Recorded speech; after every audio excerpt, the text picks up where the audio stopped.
BFM Business. 15h, 18h, l'émission 100% Bourse. Intégrale Bourse, Guillaume Sommerer. Les marchés européens toujours en hausse, le CAC 40 gagne 1,4% alors que le référendum se poursuit actuellement au Royaume-Uni. BFM Business vous proposera bien sûr des séquences spéciales, émissions spéciales dès ce soir après 22h avec Fabrice Lundi, et toute la journée de demain sera consacrée bien sûr aux suites de ce référendum britannique.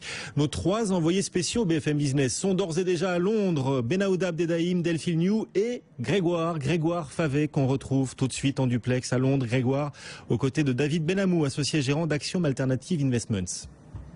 David, bonjour. Bonjour. Merci beaucoup d'être avec nous. C'est donc le jour J de ce référendum britannique. Il y a encore quelques heures assez longues, on imagine, à attendre avant d'avoir des résultats significatifs. Comment est-ce qu'on peut décrire l'ambiance, l'atmosphère ici qui règne chez les financiers à Londres ? Alors, je dirais que le marché a choisi son camp, ouais. Plutôt celui du Remain aujourd'hui. Depuis une semaine, hein, c'est récent. Hein. Depuis le décès de la députée Travis Jo Cox, qui a visiblement changé la tendance.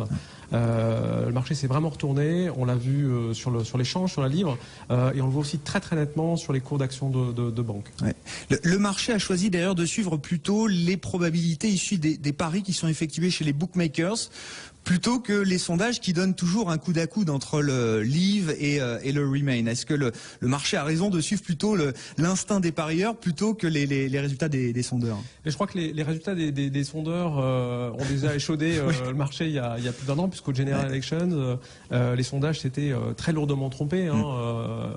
Cameron avait gagné avec plus de 5 points d'écart contre Miliband, alors qu'ils étaient donnés vraiment à touche-touche. Donc voilà. Donc effectivement les bookmakers, en tout cas pour les gens de marché, ont pris largement le pas sur les sondages. Bon, et le fait que le marché depuis une semaine, effectivement, vous l'avez dit, depuis le meurtre de Jo Cox, ait pris fait et cause pour le Remain, estimant que c'était un tournant dans la campagne, est-ce que c'est quelque chose de raisonnable, ou est-ce que le fait que le marché est quand même nettement remonté, ça peut créer un petit malaise ? Le risque de Brexit, il est toujours là quand même. Hein.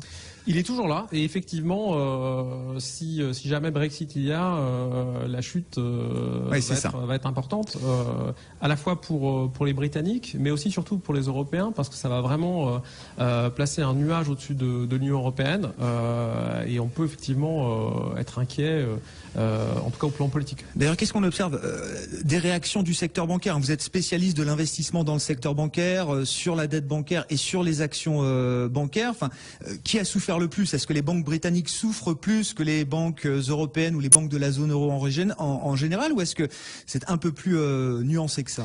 Non, paradoxalement, ce sont plutôt les banques du sud de l'Europe qui réagissent le plus au changement de tendance dans les sondages. Ah oui. Et en particulier les italiennes qui donc chutaient en fait très très fortement lorsque les tenants du Leave étaient donnés favoris. Et depuis que la tendance s'est inversée, on a vu les italiennes vraiment se stabiliser. Donc c'est vraiment paradoxalement, c'est beaucoup plus l'Europe, et l'Europe avec un bêta important qui est sensible aux résultats. Et comment on l'explique ça ? Enfin, il y a une logique fondamentale derrière, ou est-ce que c'est simplement, enfin, quand vous dites le bêta, voilà, c'est l'hypersensibilité de ces secteurs et de ces actions bancaires notamment au mouvement de marché. Disons, on peut trouver 2 explications. C'est toujours un peu délicat de mettre une explication sur ce genre de phénomène. Il y a probablement des raisons techniques, des raisons de couverture, c'est-à-dire que certains opérateurs de marché utilisent vraiment cette partie de l'Europe du Sud comme en couverture, donc en vendant entre guillemets à découvert. Et puis, si on veut essayer de trouver une raison fondamentale, on peut aussi se poser la question sur le message, la signification de la sortie des Britanniques. Et alors, ça peut être le souhait d'Independence Day, comme dit Boris Johnson, mais ça veut dire aussi et surtout qu'on a un problème de fonctionnement au sein de l'Union européenne qui est mis en lumière par le départ, certes, d'un membre qui n'est pas un membre fondateur, mais qui est là depuis maintenant 40 ans. Oui, c'est ça. Là, ouais. D'ailleurs, dans la stratégie de ceux qui font campagne pour le maintien, il y a la stratégie de la peur, et beaucoup ont parlé d'un risque de Lehman à l'européenne. Vous avez vous pour le coup vécu Lehman Brothers, voilà, le cœur du système bancaire, du système financier qui a explosé en 2008. Enfin, est-ce que c'est une comparaison qui est justifiée, qui est pertinente, ou est-ce que c'est simplement là pour le coup le jeu de la campagne du référendum ? Alors ça c'est vrai que c'est l'argumentation des tenants du livre. On parle souvent de l'autre côté de campagne de la peur et donc voilà, donc c'est vraiment ce qui est aujourd'hui vraiment dans la campagne, en tout cas du côté des opposants du Riemann. Maintenant, un événement comme Lehman Brothers, ça avait des conséquences financières palpables. La sortie de la Grande-Bretagne de l'Union européenne, ça n'a pas techniquement de conséquences financières, même pour les banques. Les banques britanniques sont aussi régulées par la BCE et pour certaines d'entre elles ont accès au financement, au funding BCE. Donc ça n'a pas vraiment de conséquences financières importantes. En revanche, c'est des conséquences politiques qui sont quelque part impalpables, difficiles à mesurer, et c'est ce qui inquiète généralement le plus les marchés, l'incertitude. Bon, c'est vrai que le risque politique est exacerbé par cette campagne et ce vote aujourd'hui au Royaume-Uni. Néanmoins, on imagine que le marché en a déjà conscience. Enfin, l'agenda politique européen, d'ailleurs, il sera encore très très chargé, et dès ce week-end avec les élections espagnoles. Même si c'est le Remain qui sort des urnes, on n'imagine pas que les investisseurs vont complètement évacuer le risque politique en Europe, là. Oui, alors le paradoxe, c'est que les élections espagnoles, en fait, sont bien plus prévisibles, parce que les sondages sont probablement plus fiables.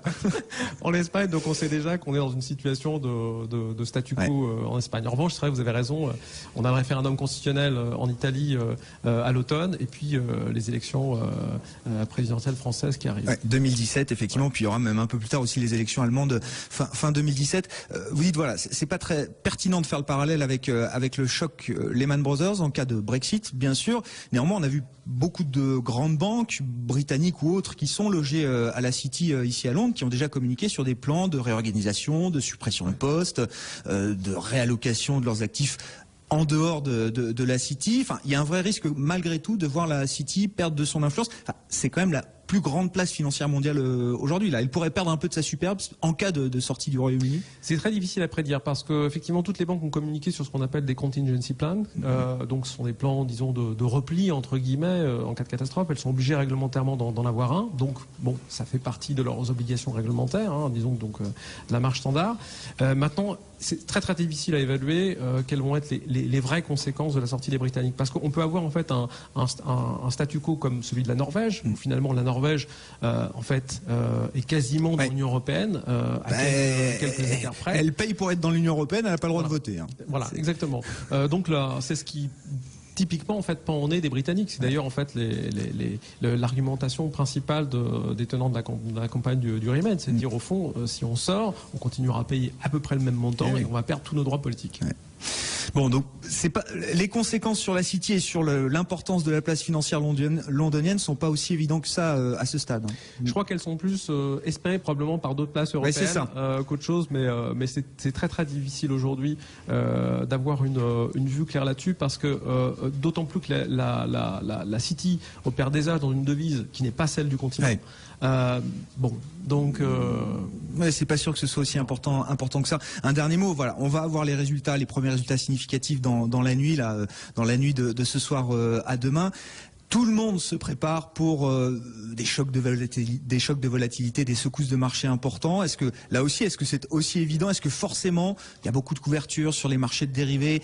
On sait que sur la devise, ça va être très important. Forcément, il y aura ces mouvements de volatilité importants, quel que soit le résultat d'ailleurs. Sur la devise, sur la devise, probablement, c'est là qu'on verra les pics de volatilité importants. Ensuite, sur le reste des marchés, sauf à ce qu'on soit dans un scénario livre où là, effectivement, on va avoir des pics de volatilité à peu près sur toutes les classes d'actifs.